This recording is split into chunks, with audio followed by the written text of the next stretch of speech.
Hello friends, तो कैसे हैं आप लोग। आज हम लोग बायोलॉजी का मॉडल पेपर 3 देखेंगे। जैसा कि आप लोगों को पता है कि इस मॉडल पेपर में 5 सेट हम देने वाले थे, जिसमें से कि 1 और 2 आरजी सोशल स्टडी यानी कि इस चैनल पर पहले ही अपलोड हो चुका है। और ये है मॉडल पेपर 3 और 4-5 बहुत जल्दी अपलोड कर दिया जाएगा एग्जाम से पहले आप लोगों के लिए। तो इस सेट को भी आप बिल्कुल बारीकी से देखेंगे और प्रश्न को समझ के जवाब सुनने की और देखने की कोशिश करेंगे। और इसमें आप लोगों के लिए 2 प्रश्न दिया गया है जिसका जवाब आपको कमेंट बॉक्स में देना है। ये मात्र केवल आपके प्रैक्टिस के लिए है कि आपको वो प्रश्न याद है कि नहीं याद है। तो चलिए फ्रेंड्स, इस वीडियो को हम शुरू करते हैं। लेकिन उससे पहले फ्रेंड्स, इस वीडियो को आप एक लाइक जरूर कर देंगे और साथ ही चैनल को अभी तक आपने सब्सक्राइब नहीं किया तो सब्सक्राइब करके बेल आइकन को जरूर प्रेस कर देंगे, ताकि आगे आने वाले मॉडल सेट, मॉडल पेपर, कोई भी वीडियो का आपको अपडेट यानी कि मैसेज मिले, नोटिफिकेशन मिले, ताकि आप उसको आसानी से देख सके। तो चलिए फ्रेंड्स, हम इस वीडियो को शुरू करते हैं। तो प्रश्न संख्या 1 है कि प्रोटीन संश्लेषण में 2 एमिनो अम्ल के बीच किस प्रकार का बंध बनता है। पहले अगर हम प्रश्न को समझ लेते हैं तो जवाब देने में हम लोगों को बिल्कुल ही आसानी होती है। इसलिए आपसे भी हम कह रहे हैं कि जब भी आप प्रश्न का, किसी भी प्रश्न का जवाब दें तो आप प्रश्न को अच्छे से समझ लें, इसके बाद आप प्रश्न यानी कि आप जवाब देने की कोशिश करें। इससे होता क्या है कि आप जो ही प्रश्न पढ़ेंगे और समझ जाएंगे तो 75% आपका जो है जवाब क्लियर हो जाता है, या कभी भी आप पढ़े हो तो माइंड पर आ जाता है। तो प्रश्न क्या है कि प्रोटीन संश्लेषण में 2 एमिनो अम्ल के बीच किस प्रकार का बंध बनता है। तो इसका सही जवाब होगा ऑप्शन ए, पेप्टाइड। याद रखेंगे। सवाल नंबर 2 है कि जब किसी उत्परिवर्तन में प्यूरिन के स्थान पर पिरामिडिन प्रतिस्थापित हो जाए तो इसे कहते हैं। सीधा जवाब है बी, ट्रांसवर्जन। ठीक है। सवाल नंबर 3 देखेंगे। सवाल नंबर 3 है कि जिन परिपक्व बीजों में भ्रूण कोश रहता है उन्हें कहते हैं। जिन परिपक्व बीजों में भ्रूण कोश रहता है उन्हें कहते हैं। इसका जवाब होगा ऑप्शन ए, एंडोस्पर्मिक। सवाल नंबर 4 है कि पुरुष तथा स्त्री के युग्मों के संलयन से ब्लैंक्स यानी खाली स्थान का निर्माण होता है। यानी किसका निर्माण होता है? पुरुष तथा स्त्री के युग्मों के संलयन से। इसका सही जवाब होगा ऑप्शन बी, युग्मनज का। सवाल नंबर 5 देखेंगे हम। संघवरता के दूसरे माह के अंत तक भ्रूण में विकसित हो जाते हैं। प्रश्न को एक बार फिर से हम दोहराएंगे। संघवरता के दूसरे माह के अंत तक भ्रूण में विकसित हो जाते हैं। ऑप्शन सी होगा पाद एवं अंगुलियां। ऑप्शन सी सही है। सवाल नंबर 6 देखेंगे। सवाल नंबर 6 है कि शुक्राणु में क्रोमोसोम पाए जाते हैं। शुक्राणु में क्रोमोसोम पाए जाते हैं। ऑप्शन बी, एक एक्स रहता है, एक वाई रहता है। ऑप्शन बी सही है, एक्स और वाई, एक्स वाई भी कह सकते हैं। सवाल नंबर 7 देखेंगे। रिलेक्सिन स्रावित होता है। रिलेक्सिन स्रावित होता है। ऑप्शन डी सही होगा, अंडाशय से। रिलेक्सिन कहाँ से स्रावित होता है? तो अंडाशय से। रिलेक्सिन स्रावित अंडाशय से होता है। हम 3 बार रिपीट किए इसलिए कि आपको दिमाग में सेट कर जाए।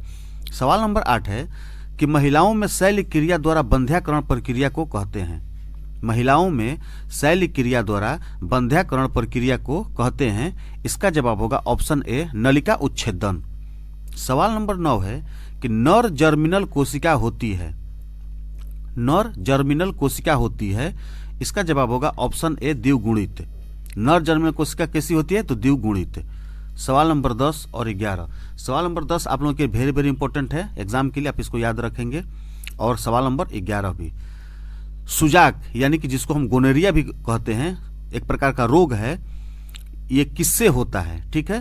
तो ये जो रोग है सुजाक, ये रोग है आपका यौन संचरित रोग है।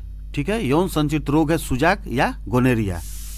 सवाल नंबर 11 है कि हाइड्रोफोबिया एवं एड्स होता है। हाइड्रोफोबिया एवं एड्स होता है। तो इसका सीधा जवाब है 11 का सी, वायरस है। ये वायरस से रोग फैलता है। सवाल नंबर 12 है कि BCG का टीका बच्चों को किस बीमारी के बचाव में दिया जाता है।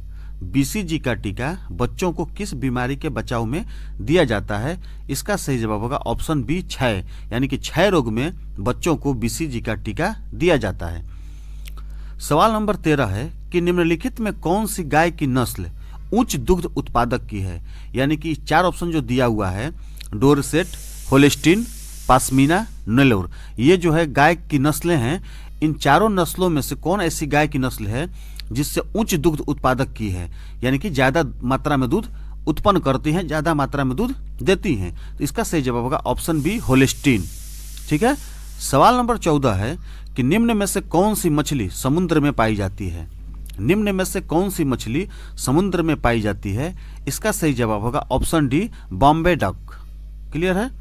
सवाल नंबर 15 देखेंगे।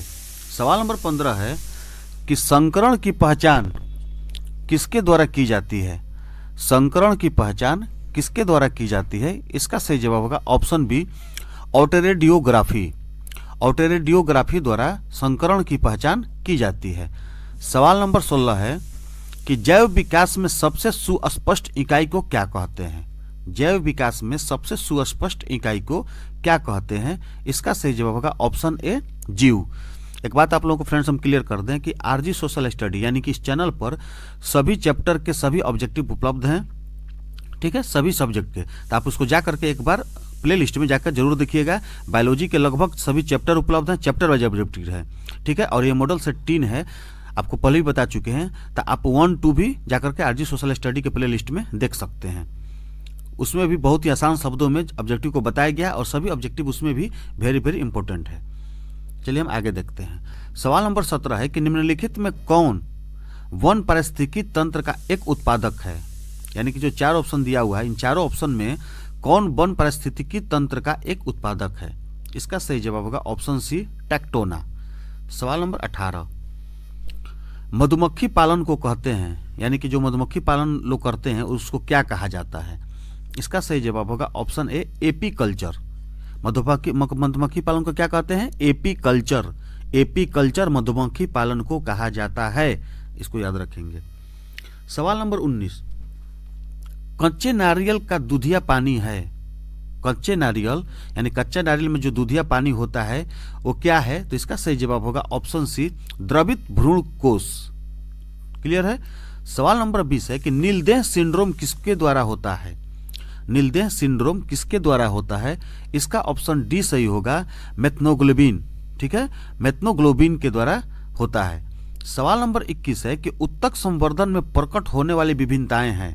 उत्तक संवर्धन में प्रकट होने वाली विभिन्नताएं हैं। इसका सही जवाब होगा ऑप्शन ए होगा, सोमाक्लोनल विभिन्नताएं। सोमाक्लोनल विभिन्नताएं। सवाल नंबर 22 देखेंगे। सवाल नंबर 22, 23, 24। सवाल नंबर 22 है कि वाहित जल मल उपचार के किस स्टेज में सूक्ष्म जीवों का प्रयोग होता है। वाहित जल मल उपचार के किस स्टेज में सूक्ष्म जीवों का प्रयोग होता है। इसका सही जवाब होगा ऑप्शन बी होगा, द्वितीय उपचार। सवाल नंबर 23 है कि नियंत्रक जीन को क्या कहा जाता है। नियंत्रक जीन को क्या कहा जाता है। इसका सही जवाब होगा ऑप्शन ए, निरोधक जीन। सवाल नंबर 24 है कि यूकैरियोट्स में इंटीग्रेटर जीन प्रोकैरियोट्स के किस जीन की तरह कार्य करता है। प्रश्न को एक बार फिर से हम पढ़ेंगे। प्रश्न है कि यूकैरियोट्स में इंटीग्रेटर जीन प्रोकैरियोट्स के किस जीन की तरह कार्य करता है। इसका सही जवाब होगा ऑप्शन ए, नियंत्रक जीन। क्लियर है। चलिए सवाल नंबर 25 देखेंगे। 25 है कि दालों में अनुपस्थित एमिनो अम्ल का जोड़ा है। दालों में अनुपस्थित, उपस्थित नहीं, आप ध्यान दीजिएगा प्रश्न को, अनुपस्थित है ये, अनुपस्थित एमिनो अम्ल का जोड़ा है। कह रहा है कि उपस्थित नहीं है, ये अनुपस्थित एमिनो अम्ल का जोड़ा कौन है दालों में। तो इसका जो सही जवाब होगा ऑप्शन सी होगा, मेथिओनिन ओ सिस्टीन। मेथिओनिन वो सिस्टीन, ये एमिनो अम्ल का जोड़ा है जो कि अनुपस्थित है। ठीक है। सवाल नंबर 26 है कि एक जीन के भिन्न रूप को क्या कहते हैं। एक जीन के भिन्न रूप को क्या कहते हैं। इसका सही जवाब होगा ऑप्शन बी, एलील। सवाल नंबर 27 है कि इनमें से कौन प्राकृतिक वायु प्रदूषक है। यानी कि जो 4 ऑप्शन दिया हुआ है, ज्वालामुखी से निकली गैस है, बी परागकण, सी धूलकण और डी इनमें से सभी। तो कह रहा है कि इनमें से कौन प्राकृतिक वायु प्रदूषक है। इसका सही जवाब होगा ऑप्शन डी होगा, इनमें सभी। यानी कि प्राकृतिक वायु प्रदूषक ज्वालामुखी से निकली गैसें भी हैं, परागकण भी हैं और धूलकण भी हैं। सवाल नंबर 28 देखेंगे हम।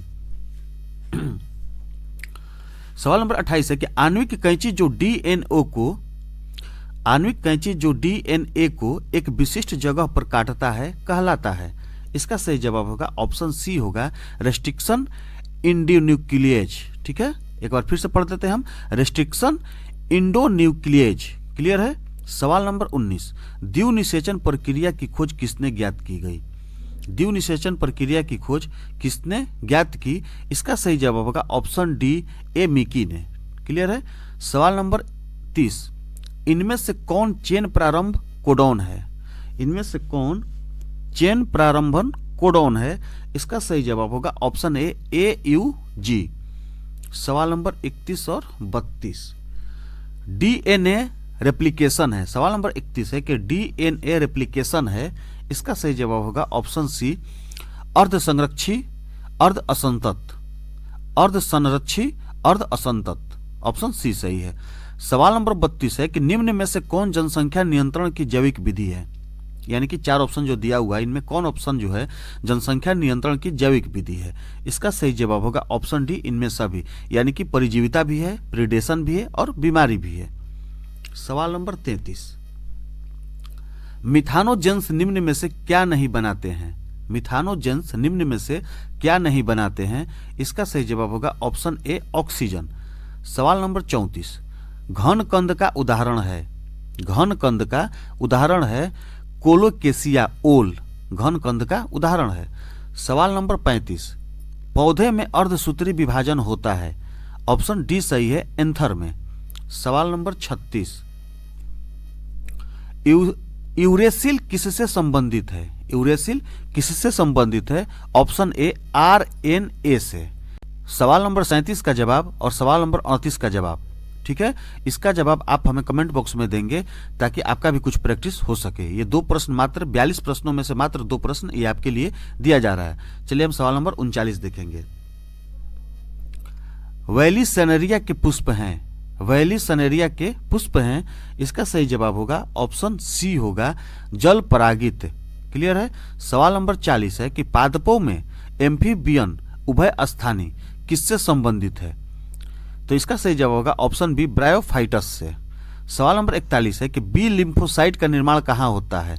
ये सभी को पता होगा, नहीं पता होगा तो यहाँ क्लियर हो जाएगा, अस्थि मज्जा में। बी लिम्फोसाइट का निर्माण अस्थि मज्जा में होता है। अब सवाल नंबर 42, सवाल नंबर 42 है कि अफीम किससे प्राप्त होता है? अफीम किससे प्राप्त होता है? इसका सही जवाब होगा पापावर सोमनीफेरम से, ऑप्शन ए सही है। एक बार फिर से रिपीट करते हैं कि अफीम किससे प्राप्त होता है, तो ऑप्शन ए सही है, पापावर सोमनीफेरम से। तो चलिए फ्रेंड्स, इस प्रकार से हम 1 से 42 तक पूरे वेरी इंपॉर्टेंट प्रश्नों को देखें।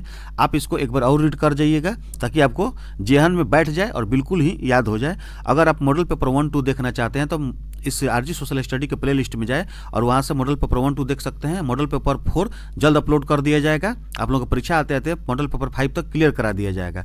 और चैप्टर वाइज अगर बायोलॉजी आप देखना चाहते हैं तो RG सोशल स्टडी के प्ले लिस्ट में चले जाएँ, वहाँ चैप्टर वाइज बायोलॉजी आपको उपलब्ध है ताकि आपको महत्वपूर्ण सूचना और महत्वपूर्ण आपको लाभ मिल सके। तो चलिए फ्रेंड्स, इस प्रकार से हम जल्द मिलते हैं अगले वीडियो का अगले सेट में। तब तक के लिए फ्रेंड्स, जय हिंद, जय भारत। और हाँ फ्रेंड्स, वीडियो को लाइक करना और चैनल को सब्सक्राइब करके बेल आइकन को प्रेस करना आप नहीं भूलेंगे। धन्यवाद।